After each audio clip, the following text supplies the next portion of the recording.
নাগপুরের Vidarbha cricket স্টেডিয়ামে এক জমজমাট লড়াই। ইংল্যান্ড বনাম ভারত, এক ঐতিহাসিক ম্যাচের সাক্ষী হলো ক্রিকেট বিশ্ব।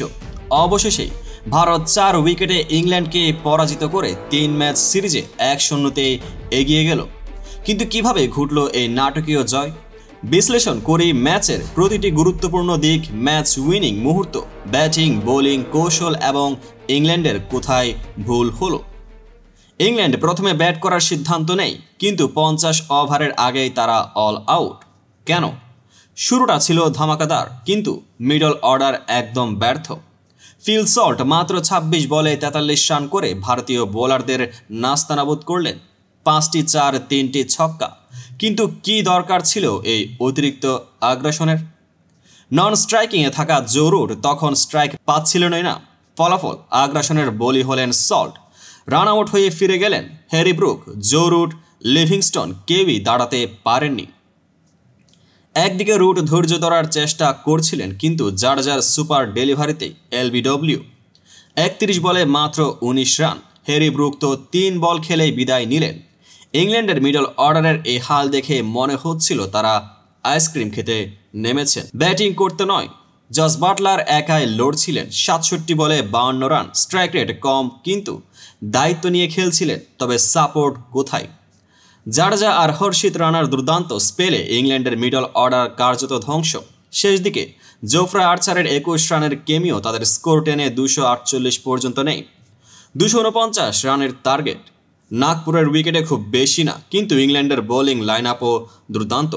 শুরুটা হলো ধাক্কা খেয়ে। রোহিত শর্মা 7 বলে মাত্র 2 রান করে আউট, যেন আইপিএলের কোনো নেট প্র্যাকটিসে আছেন। যশস্বী জয়সওয়ালও 15 রান করে উইকেট বিলিয়ে দিলেন। ভারত 19 রানে 2 উইকেট হারিয়ে চাপে। তখন মাঠে নামলেন শুভমান গিল ও শ্রেয়াস আইয়ার।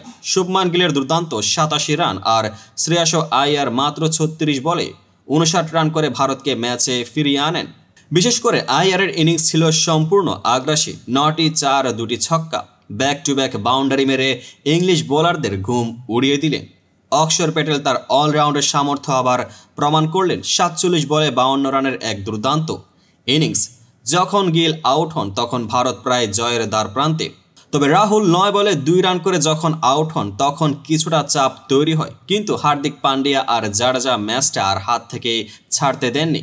রবীন্দ্র জাডেজা 9 ওভারে মাত্র 26 রান দিয়ে 3 উইকেট তুলে নেন। ইংল্যান্ডের ব্যাটাররা যেন তার বল পড়তে পারছিলেন না। এছাড়া হর্ষিত রানা তার ওয়ানডে ডেবিউতেই 7 ওভারে 53 রান দিয়ে 3 উইকেট তুলে নেন। নতুন প্রতিভা পেল ভারত। জোফ্রা আর্চার প্রথম ব্রেক থ্রু দিলেও মিডল ওভারগুলোতে ইংল্যান্ডের বোলিং ছিল একেবারে নিষ্প্রভ। ব্রাইডন কার্সতো 5 ওভারে 52 রান দিয়ে কোনো উইকেটই পাননি। ব্যাটসম্যানদের থেকেও বেশি রান দিয়েছেন। এই ভুলের খেসারত দিতে হলো ইংল্যান্ডকে। একটি দারুণ লড়াই, এক দুর্দান্ত প্রত্যাবর্তন।